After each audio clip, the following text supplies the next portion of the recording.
지금 인공지능 세계에서 정말 거대한 변화가 일고 있습니다. 그냥 패턴만 찾아내던 시대는 이제 끝났고요. 이제 AI가 뭐랄까, 논리적으로 생각이란 걸 하기 시작했거든요. 그래서 오늘 이 추론 AI라는 게 도대체 뭐고, 이게 어떻게 반도체 산업에 엄청난 기회, 말 그대로 새로운 골드러시를 만들고 있는지 한번 제대로 파헤쳐 보겠습니다. 그래서 옛날 AI랑 지금 AI, 대체 뭐가 다른 걸까요? 그러니까 옛날 AI가 수많은 데이터 속에서 그냥 비슷한 거 찾아내는 패턴 매칭 선수였다면요. 지금의 AI는 완전히 다릅니다. 여러 단계를 거쳐서 논리적으로 결론을 내리는 이른바 추론을 하기 시작한 거죠. 이게 그냥 성능이 좀 좋아졌다, 이런 차원이 아니에요. AI의 게임룰 자체가 바뀌고 있다는 아주 강력한 신호라고 볼 수 있습니다. 이 새로운 녀석을 우리가 추론형 AI라고 부르는데요. 이게 뭐냐면 그 유명한 노벨 경제학상 수상자 데니엘 커너먼이 말한 시스템 2 사고를 생각하면 딱 맞아요. 우리가 보통 직관적으로 딱 보면 바로 아는 게 시스템 1이잖아요. 근데 그거랑은 다르게 시스템 2는 복잡한 문제를 하나하나 차근차근 따져보는 좀 느리지만 아주 정교한 그런 사고 과정이거든요. 근데 놀랍게도 AI가 바로 이 능력을 갖추기 시작했다는 겁니다. 와, 근데 이 변화가 얼마나 순식간에 일어났는지 한번 보세요. 불과 한 2년 전만 해도 AI가 막 여러 가지 일을 한꺼번에 한다고 해서 다들 놀랐었잖아요. 근데 지금은요, 아예 차원이 달라요. 무슨 복잡한 수학 증명을 하거나 개발자들이 골치 아파하는 코드 버그를 잡는 것까지 스스로 해내는 수준까지 왔습니다. 이 속도 정말 엄청나죠? 자, 그럼 도대체 뭐가 이런 말도 안 되는 변화를 가능하게 만든 걸까요? 그 핵심에는 바로 연산 능력, 즉 컴퓨팅 파워의 폭발적인 증가가 있습니다. 지금부터 그 비밀을 한번 파헤쳐보죠. 여기서 진짜 중요한 개념이 나오는데요. 바로 생각의 사슬, 영어로는 chain of thought입니다. 이게 뭐냐면 추론 AI는 그냥 뿅 하고 답을 내놓는 게 아니에요.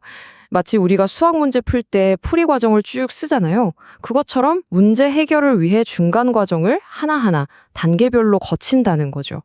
그리고 바로 이 내부적인 생각의 과정 때문에 예전과는 정말 비교도 안 될 만큼 어마어마한 연산량이 필요해진 겁니다. 상상 이상으로요. 그래서 대체 얼마나 더 필요하냐 궁금하시죠? 자, 바로 이 숫자입니다. 보세요. 간단한 질문 하나 처리할 때랑 비교해서 이런 논리적인 추론 작업 한 번 하는데 들어가는 데이터 처리량, 즉 토큰의 양이 무려 10배에서 많게는 50배까지 늘어난다는 겁니다. 거의 미친 거죠. 이게 바로 지금 데이터 센터의 모든 걸 바꿔놓고 있는 무시무시한 승수 효과의 실체입니다. 이 그래프를 한번 보세요. 이 변화가 그냥 한눈에 딱 들어오실 겁니다. 지금까지 AI 업계는요, 모델을 똑똑하게 만드는 학습 단계에 엄청난 컴퓨팅 파워를 쏟아 부었어요. 그런데 이제 보세요. 우리가 실제로 AI를 사용하는 추론 단계에서 필요한 연산량이 학습량을 압도하기 시작했습니다. 이 거대한 역전, 바로 이게 시장의 판도를 바꾸는 결정적인 변곡점입니다. 자, 그러면 이렇게 강력해진 추론 능력으로 뭘 할 수 있을까요? 그 첫 번째 대박 애플리케이션이 바로 자율 에이전트입니다.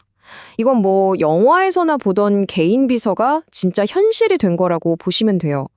이 에이전트들이 이미 우리 일하는 방식을 어떻게 바꾸고 있는지 한번 보실까요? 자율 에이전트. 이거 그냥 우리가 알던 챗봇이랑은 차원이 다릅니다. 예를 들어서 사용자가 그냥 툭 3분기 시장 분석 보고서 좀 써줘 하고 큰 목표만 던져주는 거예요. 그러면 이 에이전트가 알아서 데이터를 찾고 그걸 분석하고 심지어 보고서까지 작성하는 이 모든 과정을 스스로 계획하고 실행해버리는 거죠. 이게 그냥 미래 얘기가 아니에요. 이미 현실에서 엄청난 일들이 벌어지고 있습니다. 개발자분들이라면 다 아실 기터브 코파일럿, 또 변호사들이 쓰는 합의 AI, 의료 연구를 돕는 오픈 에비던스 같은 것들이요. 이런 툴들이 실제 업무 생산성을 적게는 1.5배에서 많게는 3배까지 끌어올렸다는 데이터가 나오고 있고요. 관련 기업들 매출은 말 그대로 수직 상승하고 있습니다. 자, 그런데 이렇게 돈이 막 몰리니까 이런 걱정하시는 분들 꼭 있죠. 야, 이거 예전 닷컴 버블처럼 그냥 한순간에 훅 꺼지는 거품 아니야? 하고요. 근데 결론부터 말씀드리면 이번엔 좀 다릅니다. 이건 거품이 아니에요. 왜 그런지 그 구조적인 이유를 지금부터 설명해 드릴게요. 투자자라면 당연히 이게 궁금하겠죠. 지금 이렇게 쏟아붓는 막대한 투자가 과연 계속될 수 있을까 하는 점이요.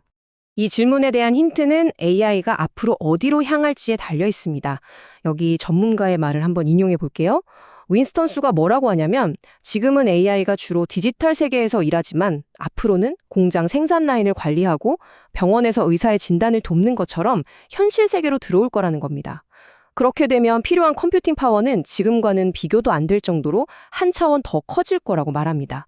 바로 이 지점이 과거의 AI 투자와 지금이 근본적으로 다른 점이에요. 옛날에는요, 새로운 모델 하나 개발할 때마다 투자가 확 몰렸다가 빠지는 약간 주기적인 패턴이었어요. 학습이 중심이었으니까요. 근데 지금은요, 수많은 사람들이 매일매일 AI 에이전트를 사용하면서 수요가 계속해서 발생합니다. 이건 일회성 이벤트가 아니라 끊임없이 돌아가는 지속적인 수요라는 거죠. 자, 그러면 이렇게 끊임없이 폭증하는 수요를 감당하려면 결국 뭐가 제일 중요해질까요? 결국 이 모든 이야기의 끝은 하나로 통합니다. 바로 이 모든 걸 가능하게 만드는 물리적인 실체, 하드웨어, 즉 반도체 공급망이죠. 자, 이제 핵심입니다. 꼭 기억하셔야 할 부분이에요. 이 추론의 시대를 움직이는 경제 원리는 아주 단순하고 명확합니다. 우리가 AI한테 더 복잡하고 더 어려운 일을 시키면 시킬수록 그걸 처리하는 데 드는 비용, 즉 컴퓨팅 파워가 정비례해서 올라간다는 겁니다. 결론은 뭐냐? 더 똑똑한 AI를 원한다면 더 강력한 반도체가 필요하다. 너무나 당연하고 강력한 결론이죠. 이러다 보니 반도체 공급망에 있는 모든 회사들이 발등에 불이 떨어진 겁니다. 새로운 숙제를 받은 거죠. 엔비디아 같은 칩 회사는 추론에 딱 맞는 고성능, 저전력 칩을 만들어야 하고 SK하이닉스나 삼성전자 같은 HBM 공급업체는 이 엄청난 데이터가 오가는 길, 즉 대역폭을 더 넓혀야만 해요. 그리고 서버에서나 데이터 센터도 이 새로운 환경에 맞춰서 모든 설계를 뜯어고쳐야 하는 상황입니다. 결론을 말씀드리면 이제 시장은 완전히 추론 중심 모델로 재편되고 있습니다. 이건 반도체 산업에 잠깐 왔다 가는 호황이 아니에요. 앞으로 몇 년, 아니 그 이상을 버텨줄 아주 장기적이고 구조적인 수요의 앵커가 생긴 거라고 봐야 합니다. 지금까지 추론 AI는 디지털 세상에서 우리를 놀라게 했죠. 하지만 이제는 우리의 공장으로, 병원으로, 우리 삶의 현장 속으로 들어오기 시작했습니다. 디지털 세상에서 봤던 그 50배라는 승수 효과, 이게 현실 세계로 넘어오면 과연 몇 배가 될까요? 어쩌면 우리는 정말 거대한 변화, 그 새로운 시대의 첫 페이지를 이제 막 넘기고 있는 건지도 모르겠습니다.